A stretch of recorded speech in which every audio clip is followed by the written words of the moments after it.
Hey everyone, it's Chris here from Brinyte Artemis T28 Beam. I'm just going to show you guys this really cool feature of the Artemis T28 that Brinyte sent me. I'm about to take it outside and do some beam shots, but first of all I'll show you how the mechanism works.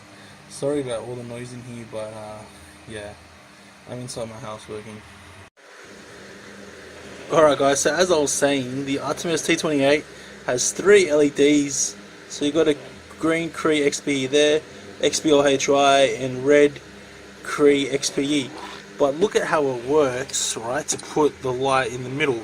So you got a little switch here, you go red, white, green, but this little switch is actually a mechanical switch that moves the LED to the center. Really cool. I did undo it further, but the wires are kind of in the way, so I'm not going to take it apart anymore until after I start the video review in a couple of days or so, whenever I get to it. First I'm going to upload everything else now, and go outside, take some beam shots, and yeah, got some new tools too.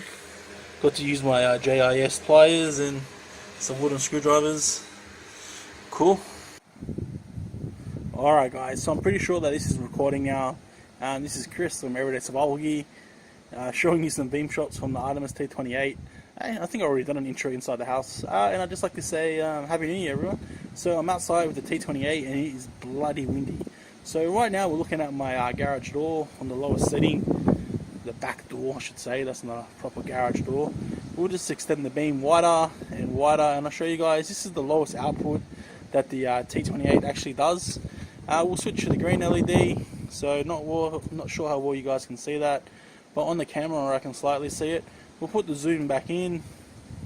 Whoa, I blew up my camera.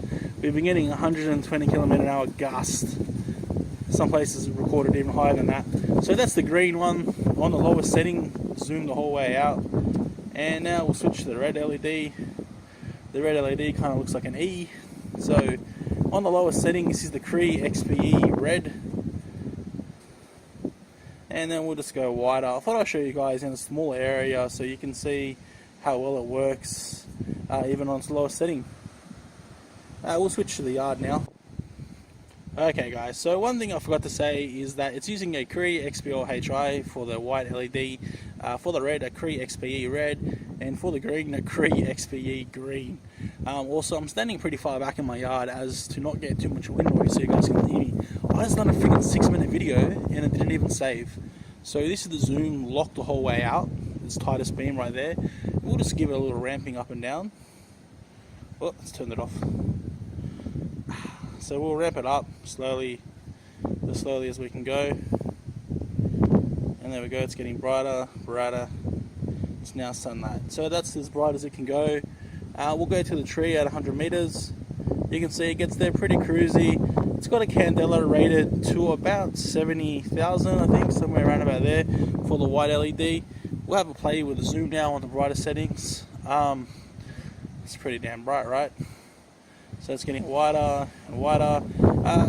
Generally speaking, you don't really use zoomies on their wider settings, but you can, but you don't usually do it.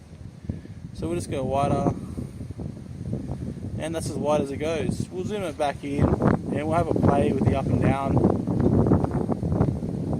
So we'll go down lower, we'll go about halfway. That seems about halfway, right? So we'll zoom it out like so. You can see it does have a bit of PWM, but it's not too bad. In person, I can't see it, but I never really had too much of an issue with PWM, I think. So yeah, that's as wide as it goes. We'll now change to the green LED. The green LED performs a little bit better than the red, so it's still on the halfway mark. So we'll crank it up. That's the highest that it goes, and that's the most zoomed. You can see the LED die there on the wall. We'll go to a tree at 100 meters, see how the green one does. Yeah, it gets there. Well, for me, it gets there pretty easy. Pretty cool. We'll come back down to the yard. We'll zoom it out a bit. Wrong way. You can kind of see the Fresnel lines. Fresnel sounds like a kind of bread that you'll buy, like Vienna bread. So we'll go wider on the higher settings. So we'll slowly go out wide wider. It actually looks more green, like a brighter green on the camera than it does in person.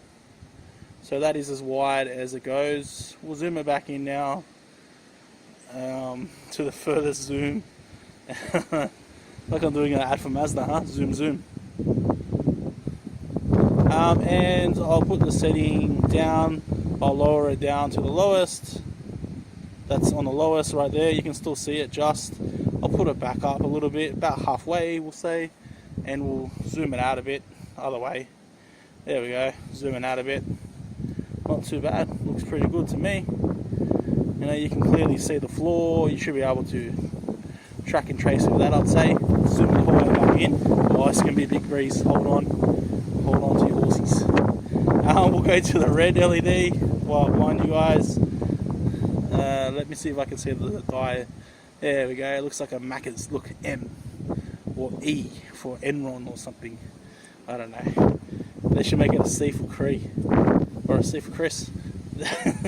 That's the highest setting if it's zoomed the most. We'll go to a tree at 100 meters. Looks pretty cool. You can't actually see the beam going to where it is. It looks kind of weird. So it does get there. Not the best, but it does just make it. Yeah, you can't see the beam that well. On the camera you can, but in person you can't. We'll zoom out.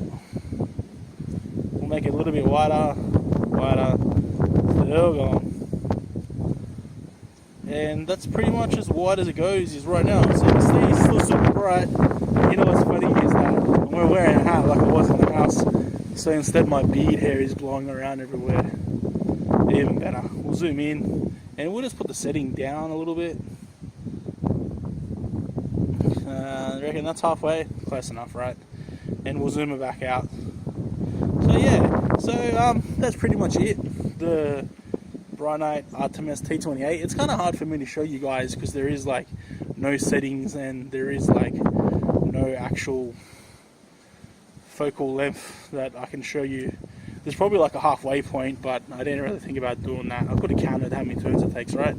A bit late now anyway, the video's done. And this is like the third time I've done it. The last 6-minute one I got lost and the other one the camera blew over.